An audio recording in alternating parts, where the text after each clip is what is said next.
Number 15. Hitmen.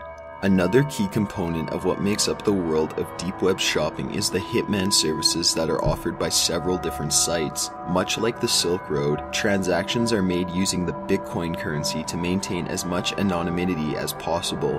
One site offers an assassination in the US or Canada for $10,000 and one in Europe for $12,000. Although commonly prices range depending on the person you're looking to kill. These hitmen for hire often sell their services stating that a regular person is $10,000 while a political official or public figure is $100,000 or more depending on their importance. It's strange to think that one human's life has more monetary value than another's, but it's a cold truth in the world of murder for cash. Some sites seem to offer others the chance to profit from their killings by allowing users to bet on when a victim will die by putting money in a pool. The closest guess wins. There are apparently different types of hitmen that you can hire, ranging from cold-blooded, the torturers, and the humane. All titles are pretty self-explanatory, and seeing as this is a business, it makes sense to have a different approach than your competitors. It has been estimated that a mere 15.9% of deep web hired hitmen have been caught. Some hitmen claim to have been in business for over 7 years, meaning they've been killing and cashing in for that long without ever being caught. And just imagine how many are offering their services. Number 14. The deep web is a recruiting tool. Cicada 3301 is a name given to a secret organization that have on 3 different occasions published a set of complex puzzles to allegedly recruit highly intelligent individuals. While these puzzles have been posted on many different platforms and shared from there on, it's claimed that the deep web is where most of the clues lay. The first puzzle was published in January 2012 and lasted about a month. The puzzles focused heavily on data security, cryptography, and steganography. In February of that same year, Cicada made a post on 4chan stating, "We have now found the individuals we sought. Thus our month-long journey ends." People have made claims that on other sites, some of which were in the deep web, these Cicada leaders posted a congratulations to the winners and explained that their organization was focused on researching and developing techniques to aid the ideas we advocate: liberty, privacy, and security. This is one of the many reasons that people believe the government actually uses the deep web as means to recruit individuals for secret agencies. Many people who tried to crack the codes published by Cicada claimed that not even their best decoding software could get the job done. The US would be interested in people that are able to crack such codes for their own cracking needs, such as messages sent amongst terrorist groups, and for accessing anonymous information posted online in relation to crime. They could also use these experts to secure their own codes and be sure they're undecodable by the common citizen. Number 13. Malware can easily be obtained. This should come as a warning to anyone wanting to explore the deep web. Aside from all the illegal activities and possible jail time, malware can be obtained easier than a common cold. A JavaScript exploit can be used to upload malware into the user's computer, meaning a keylogger can be installed without your knowledge and your passwords will be compromised. This means not only information to your Facebook and Twitter, but more severe information like credit card numbers, bank account numbers, and even personal information such as full name and address.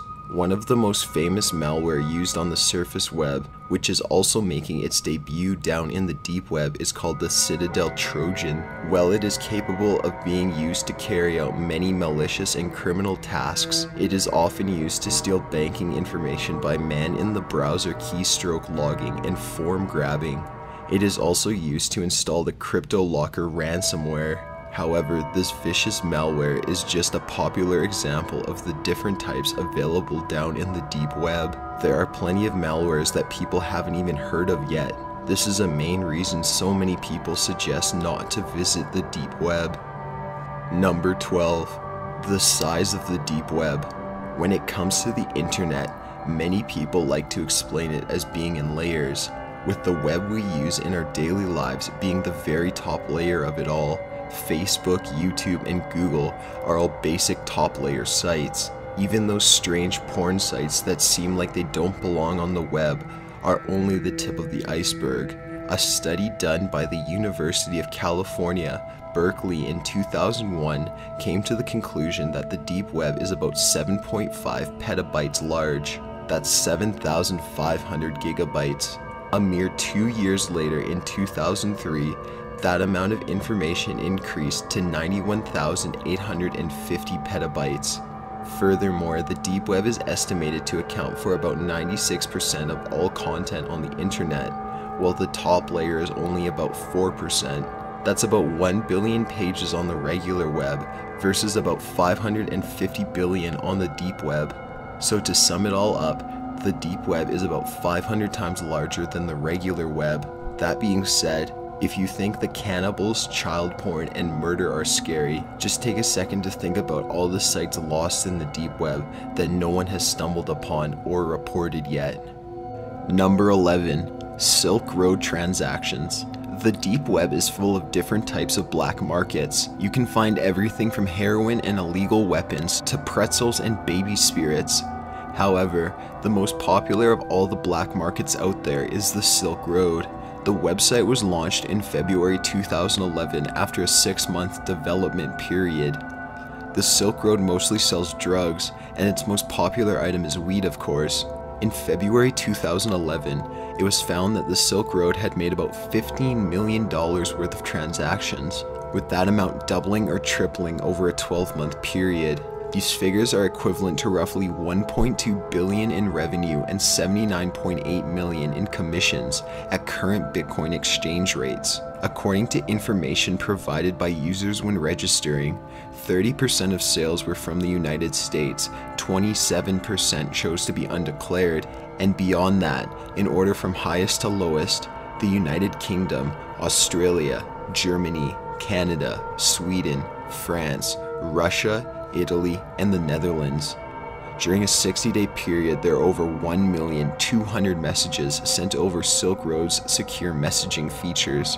The Silk Road has been shut down by special projects aimed to lower black market sales about 4 times, yet each time it comes back with a new name and even more sales. Number 10. The deep web helped the government. In August 2013, the US government intercepted messages being sent amongst senior Al-Qaeda officials that discussed US embassies as their targets. This alerted the US government and gave them time to react.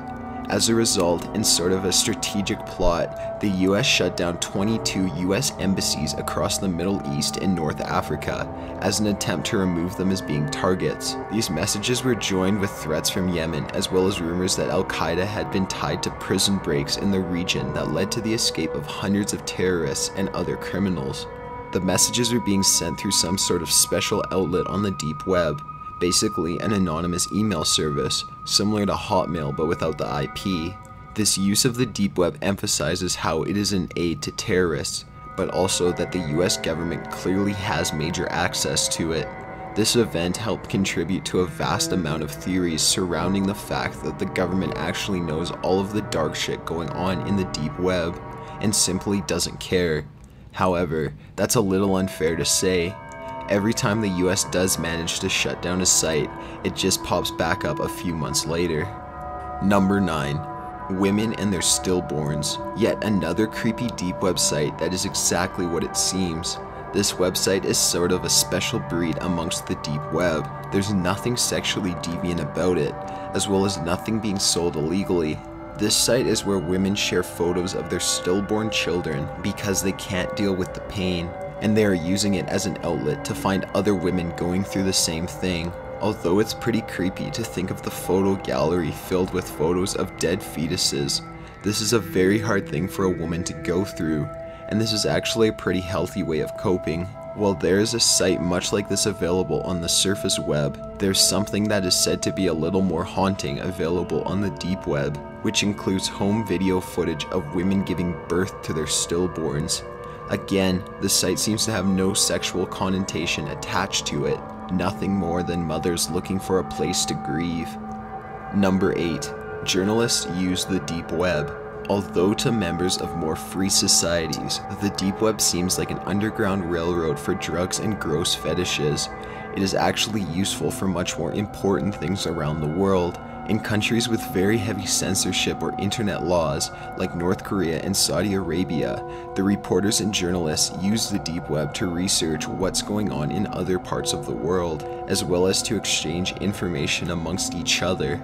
These journalists and even government officials can use the deep web to access basic everyday news of what is going on that may affect their own country. They usually report such information to others in their profession, or if possible to the people of their own country. The deep web also offers anonymous email services that many of these reporters use in order to communicate with others doing the same research, and even with citizens from freer countries to obtain information. It seems unlikely that a North Korean journalist may email a random person surfing the web just to say, "Hey, how's your country?" But it's the deep web, and stranger things have happened. Number 7. Currency. Since the deep web offers a variety of products that we can't pick up at our local store, a special kind of currency must be used. You, unfortunately, can't use cash, check, or credit to buy drugs and illegal weapons. The deep web operates on a totally different currency known as Bitcoin. Bitcoin is a peer-to-peer system released in 2009 that allows users to either mine this internet currency or to use it as online money. One full Bitcoin equals about $255 US and 230 euros. The deep web uses this form of payment because, well, Bitcoin does not assure complete anonymity. It is much safer than exchanging any sort of account information. This offers both the seller and the buyer protection from the law, as well as from fraud or getting ripped off. Number 6. The Arab Spring activists. The Arab Spring Revolution, shortened to the Arab Spring, was a revolutionary wave of demonstrations and protests, riots, and civil wars in the Arab world that began in December 2010. The Arab Spring was widely caused by a dissatisfaction with the local government, while the wave of the initial revolutions and protests faded by mid-2012. Some still continued on into a conflict known as the Arab Winter. Activists for this intense revolution communicated on the deep web to organize certain events. The activists used vague and anonymous chat rooms, as well as special email services to send out information, such as locations of the next protests, and even more violent things, such as attacks of government officials, depending on who was leading the event. Number 5. Origins and funding. The Onion router was first developed by a non-profit group called the Tor Project. 1.2 million went into the project in 2012. Today, it is considered to be one of the only anonymity browsing systems that government surveillance programs, such as the ones designed by the NSA, cannot bypass. Tor is sponsored by the United States Department of State Bureau of Democracy, Human Rights and Labor, the Ford Foundation, Swedish International Development Cooperation Agency, amongst other government-backed groups. In fact, most of these government-backed groups are still listed on Tor's site under active sponsors in 2015. The U.S. Department of State Bureau of Democracy, Human Rights and Labor is a special unity of the U.S. government dedicated to promoting freedom and democracy and protecting human rights around the world, and is actually under agreement to continue funding until 2016. Things like this, along with puzzles, scavenger hunts, and a general disregard of all the illegal happenings on the deep web, have led to a huge conspiracy theory that the US government is in control of the deep web. This is partially true considering that some politicians use the deep web to communicate about scandals and plans. However, that larger conspiracies that the US keeps the red rooms open in order to secure a balance of good and evil in the world seems a little more far-fetched. However, with all that has come up, there's no doubt that the US knows exactly what is going on in all of the darkest parts of the deep web, and has simply chosen to do little to nothing about it. Number 4. Cannibal sites. Just like black market sales sites, the deep web also seems to be booming with cannibalistic sites.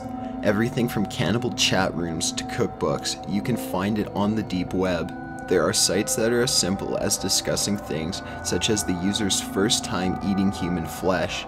However, there are other sites where people can actually volunteer to be eaten, or to meet with a fellow cannibal and eat each other. While most of the people offering themselves to do it is for fetish reasons, many of them actually do it for money. There have been stories spread across the web about how people on the deep web will offer themselves up as a meal for a flesh-hungry cannibal in order to have money left for their family. While the exact details about this are unknown, it's assumable that the cannibals hands the money over to the family before devouring the sacrifice. The whole thing comes off as completely medieval. Number 3. Security blogger framed. In August 2013, internet security journalist Brian Krebs was sent a package of heroin in order to frame him for a drugs charge. This all came about when Krebs attempted to expose a deep web Russian credit card fraudster, or Carter. Krebs had created a certain hate for himself amongst the black market community, which helped the Carter, who goes by Fly, to raise bitcoins to order a gram of heroin off the Silk Road and have it sent to Krebs' home. Fly also made a tip to the police, posing as Krebs' neighbor. However, Krebs was one step ahead of them and had already seen Fly's threat about his plans, and was able to prevent any trouble from stirring. Krebs had grown used to such attacks, as he was once a victim of swatting, which is an attack method used by cyber criminals, in which they make a fake distress call from your address. This leads to SWAT teams swarming your home and threatening you. The SWAT attack happened in March of 2013. A SWAT team was called to his home by hackers who apparently took offense at his investigations into various online hacking organizations. Fly, the Carter, was interviewed and said that his main reason for the attack was because Krebs had a tendency to try and popularize carding, although most carders in the community prefer to keep it a secret so that no more people try to become carders, because clearly the less carders the better for both victims and criminals. Number 2. Hidden Wiki. If the deep web had a homepage, it would be the Hidden Wiki. It operates much like our everyday wikis. Anyone can anonymously edit the pages after registering on the site. The main page serves as a directory of links to other .onion sites, although this wiki is visible on the surface web and lists links to deep websites. They still cannot be accessed without the Tor browser. The first version of the Hidden Wiki was founded sometime before October 2011, and at some point prior to August 2013, the site was hosted on Freedom Hosting, which is another engine used to search the dark web. In March 2014, the site and its domain was hacked and redirected to Doxbin. Following this event, the content began to be mirrored to more locations. Number 1. Mariana's Web. The past year has seemed to be filled with more and more information being released about the deep web, and while it can be a useful place to buy your month's supply of weed, or to help a country lead a revolution, it also has its terrifying side full of rape, murder, and satanic video games. If you think the scary side of the deep web is as bad as it gets, you're sadly mistaken. In recent years, another layer of the deep web has been reported. Mariana's Web is the umbrella of all the terrifying things available on the deep web. While the deep web seems to have a variety of things, including things that are not harmless at all, Mariana's Web seems to only have malicious content. Mariana's Web is named after Mariana's Trench, the deepest part of the ocean, and that's exactly what it is. It's allegedly as deep as the web goes. While very few people have ventured to such a dark place, it is said to have the worst child porn and gore available. Got an idea for a top 15 list? Submit it at top15s.net/submit. Be sure to subscribe for future videos. Thanks for watching.